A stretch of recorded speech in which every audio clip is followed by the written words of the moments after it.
Usamos Bluetooth diariamente, mas o nome soa mais como uma consulta urgente ao dentista do que tecnologia sem fio. O que tem a ver um rei viking do século X com seus fones de ouvido sem cabo? Não é um erro de tradução, é uma mensagem cifrada de unificação escandinava oculta em seu telefone. Não se mova, porque ao final do vídeo revelaremos o segredo da runa azul, um símbolo que esperou 1000 anos para ser decifrado por você. Comecemos. A Torre de Babel Tecnológica, os anos 90 e o idioma de cada marca.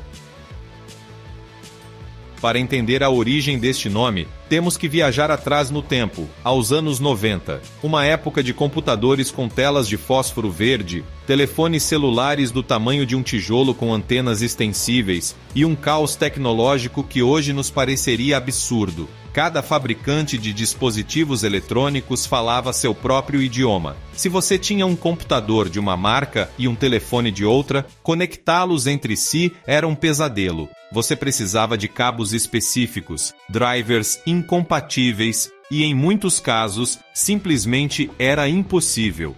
Era a Torre de Babel da tecnologia. Os dispositivos eram ilhas. Não se falavam, não se entendiam, não colaboravam. Se você queria transferir um arquivo de seu telefone para seu computador, tinha que recorrer a rituais esotéricos de cabos e software que apenas os iniciados compreendiam. E no mundo sem fio, o problema era ainda pior. Algumas empresas tinham desenvolvido suas próprias tecnologias de conexão por infravermelhos, mas tinham um problema fundamental. Precisavam de linha de visão direta, como um controle remoto de televisão. Se você colocava o telefone de cabeça para baixo ou o tampava com a mão, a conexão era cortada. Um desastre. A situação era insustentável. O futuro apontava para um mundo cheio de dispositivos pessoais, mas esse futuro seria um caos se cada aparelho continuasse falando seu próprio dialeto. Era necessário uma linguagem universal, uma forma de que todos os dispositivos, independentemente de sua marca ou seu país de origem, pudessem se entender sem cabos, sem complicações e sem exigir um mestrado em engenharia para ativá-los. Alguém tinha que colocar ordem no caos. O Pacto dos Gigantes, a aliança que mudaria a conectividade. Esse alguém não foi uma única empresa, mas um grupo de rivais que decidiram sentar-se à mesma mesa. Em 1998, 5 gigantes da tecnologia tomaram uma decisão histórica: Ericsson, Nokia, IBM, Toshiba e Intel. Eram competidores diretos no mercado, mas compartilhavam um problema comum. Se cada um seguisse pelo seu lado, o caos da incompatibilidade afogaria o crescimento de todos. Assim, formaram uma aliança chamada Special Interest Group, o SIG, com um objetivo claro: criar um padrão aberto de comunicação sem fio de curto alcance, baixo consumo e baixo custo. A Ericsson levava anos trabalhando em um projeto interno chamado MC-Link, uma tecnologia de rádio de curto alcance. Os engenheiros suecos tinham alcançado algo notável: uma conexão que consumia pouca energia, não precisava de linha de visão e podia atravessar paredes. Mas era apenas um protótipo de laboratório. Precisava do impulso de uma aliança global para se tornar algo maior. Os desafios técnicos eram enormes. Tinha que assegurar que o sinal não interferisse com outros dispositivos, que o consumo de bateria fosse mínimo, que o custo de fabricação fosse tão baixo que qualquer fabricante pudesse incorporá-lo sem encarecer seus produtos. E, sobretudo, tinha que convencer o mundo de que este novo padrão era melhor do que tentar impor o próprio.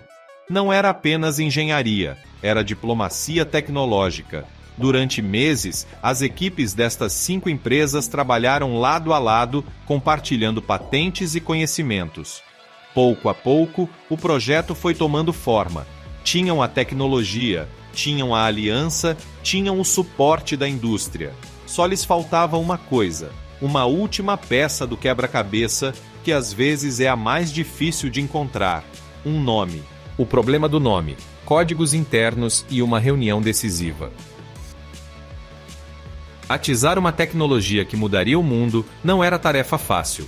Durante as fases de desenvolvimento, os engenheiros usavam nomes internos, códigos chatos como MC-Link ou simplesmente números de projeto, mas para lançá-lo ao mercado, precisavam de algo comercial, algo que soasse bem em todos os idiomas, que fosse fácil de lembrar e que não estivesse já registrado por alguma outra empresa.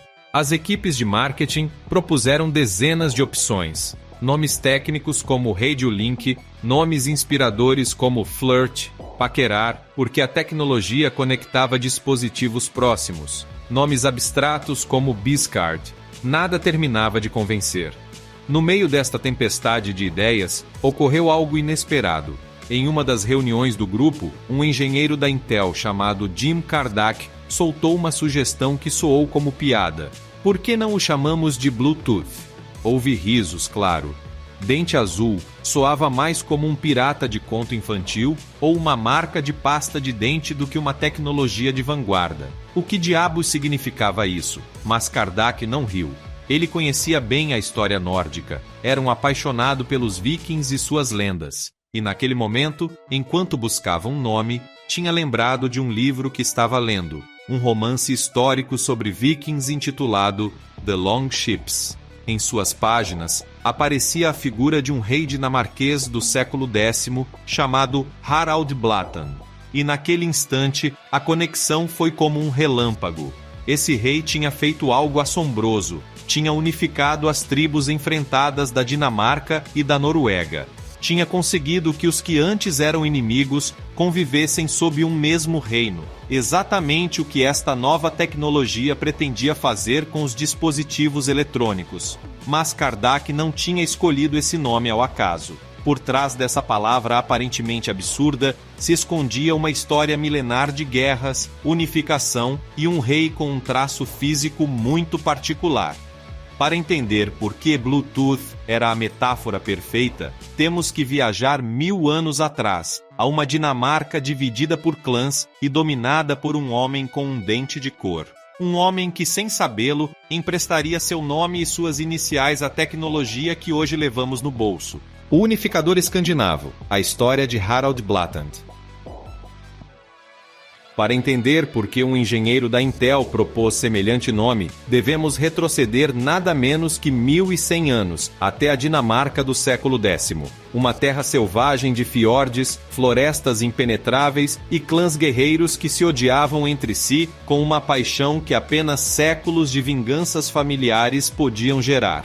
A Escandinávia era um mosaico de tribos enfrentadas, cada uma com seu próprio chefe, seus próprios deuses e seu próprio território para defender a sangue e fogo. No meio desse caos nasceu Harald Gormson, filho do rei Gorm, o Velho, e de Tira Denebod. Governou a Dinamarca desde aproximadamente o ano 958 até sua morte, por volta de 986. Mas Harald não foi um rei a mais. Foi o homem que conseguiu o impossível, unificar sob seu comando todas as tribos dispersas da Dinamarca e, além disso, estender seu domínio sobre a Noruega. Onde antes havia guerras constantes entre clãs, ele impôs um reino único. Onde antes havia línguas e costumes enfrentados, ele construiu uma identidade compartilhada. Foi, em essência, o primeiro grande unificador da região escandinava. Mas então, o que acontece com o apelido? Por que Dente Azul? A história não é completamente clara, e os cronistas da época oferecem versões contraditórias. A teoria mais aceita é que Harald tinha um dente morto, cariado ou necrosado, que ao oxidar ou decompor-se, adquiria um tom escuro, azulado ou enegrecido. Nas sagas nórdicas, era comum que os guerreiros recebessem apelidos baseados em traços físicos muito concretos. Harald, pele bela, Erik, machado sangrento. Um dente de cor estranha era motivo mais do que suficiente para batizar um rei.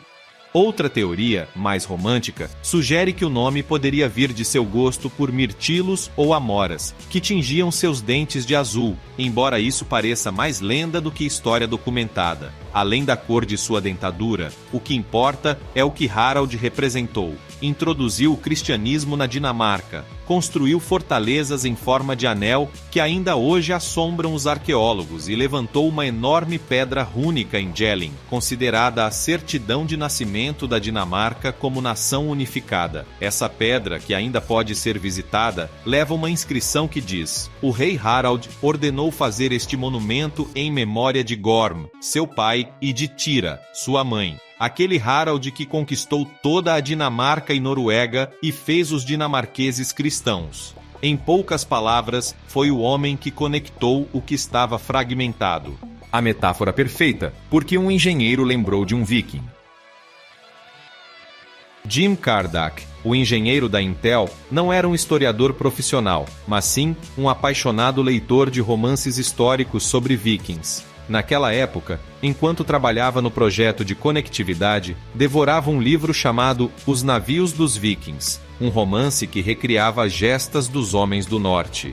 E em suas páginas aparecia uma e outra vez o nome de Harald Blattand, o rei que tinha unificado a Escandinávia. O paralelismo atingiu Kardach como um raio. Assim como Harald tinha unido tribos enfrentadas, esta nova tecnologia pretendia unir dispositivos incompatíveis. Assim como o rei tinha criado um reino onde antes apenas havia guerras, o Bluetooth criaria uma linguagem comum onde antes apenas havia cabos e frustração. Era a metáfora perfeita, tão perfeita que parecia desenhada de propósito séculos antes de que existisse a eletrônica. Kardach levou a proposta à reunião seguinte do grupo. No princípio, como era de se esperar, houve ceticismo e risos. Dente Azul soava a piada, a nome de um personagem de desenho animado, mas Kardach explicou a história, contou quem foi Harald, descreveu suas gestas unificadoras e pouco a pouco a ideia foi pegando. Os representantes de marketing, que levavam semanas travados com nomes técnicos e chatos, começaram a ver o potencial. Este nome tinha algo que nenhum outro oferecia: uma história, uma narrativa para contar. E no mundo da tecnologia, onde os produtos morrem e se renovam a cada ano, uma história perdura. Finalmente, o nome foi aceito. O Bluetooth foi apresentado oficialmente em 1998, e o primeiro produto comercial, um fone de ouvido para telefones celulares, chegou ao mercado em 1999. A tecnologia começou seu caminho, mas o nome já era imortal. O segredo no símbolo, as runas que você nunca viu. Mas a conexão com o rei viking não terminava no nome. Havia um detalhe a mais, um aceno oculto que a maioria dos usuários ignora por completo. O logotipo do Bluetooth, essa figura angular que parece uma espécie de runa estranha, não é um design moderno nem uma abreviatura estilizada da letra B. É muito mais antigo e muito mais significativo. Os designers do logotipo recorreram ao antigo alfabeto rúnico, o sistema de escrita que usavam os povos germânicos e escandinavos antes da adoção do alfabeto latino. Concretamente, usaram o Futhark Jovem, o conjunto de runas utilizado na Escandinávia vikinga, e combinaram duas runas específicas. A primeira é a runa Hagal, que representa o som da letra H. Sua forma se assemelha a uma espécie de estrela de 6 pontas ou um floco de neve estilizado. A segunda é a runa Bjarkan, que representa o som da letra B. Sua forma é mais simples, quase como uma letra maiúscula B, mas com traços mais angulosos e retos. Ao fundir estas duas runas, Hagal e Bjarkan, sobrepondo seus traços, obtém-se exatamente o símbolo que hoje aparece em seu telefone, em seus alto-falantes, em seu carro. E essas duas letras, H e B, não são casuais. São as iniciais do rei Harald Blattand, Harald Bluetooth.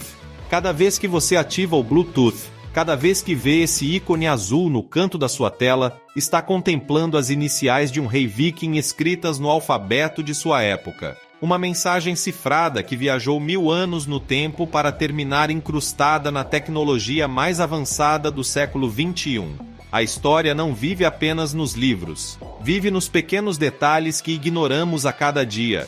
De fone de ouvido a império, a evolução do nome que nunca mudou. Desde aquele primeiro fone de ouvido de 1999, o Bluetooth percorreu um caminho assombroso. As primeiras versões eram lentas, com alcances limitados e problemas de compatibilidade que às vezes deixavam os usuários loucos. Mas o padrão foi melhorando. Chegou a versão 2.0, depois a 3.0, a 4.0 e finalmente a 5.0, que multiplicou a velocidade e o alcance, enquanto reduzia o consumo de energia a níveis quase insignificantes. Hoje, bilhões de dispositivos são fabricados a cada ano com Bluetooth integrado. Fones de ouvido sem fio, alto-falantes portáteis, relógios inteligentes, teclados, mouses, consoles de videogame, carros, marca-passos, inclusive refrigeradores e lâmpadas. Tudo se conecta mediante esse sinal invisível que leva o nome do rei viking. E o mais fascinante é que o nome não mudou nem uma única vez. Em mais de 20 anos de evolução tecnológica, com versões que multiplicaram por 100 as capacidades originais, o nome se manteve imutável. Não houve um Bluetooth Pro, nem um Bluetooth 2.0 renomeado. Continuou sendo Bluetooth, o mesmo nome que um engenheiro propôs entre risos em uma reunião dos anos 90. É um testemunho do poder das boas histórias. Quando você acerta com um nome que tem alma, não precisa mudá-lo nunca. A próxima vez que você ativar o Bluetooth em seu telefone, pare um segundo e pense em tudo o que há por trás desse pequeno ícone azul. Pense nos anos 90 e no caos de cabos e incompatibilidades. Pense nos 5 gigantes tecnológicos que decidiram sentar-se à mesma mesa. Pense em Jim Kardashian, lendo um romance de vikings e tendo um lampejo de inspiração. E pense em Harald Blattand, o rei que há mais de 1000 anos unificou a Dinamarca e a Noruega, e cujo dente colorido deu nome, sem sabê-lo, à tecnologia que hoje usamos diariamente. O Bluetooth não é apenas um protocolo de comunicação, é uma ponte entre épocas, uma conexão invisível entre o passado medieval e o futuro digital. É a prova de que as melhores ideias não nascem sempre da pura funcionalidade, mas da capacidade humana de encontrar histórias onde outros apenas veem circuitos e sinais.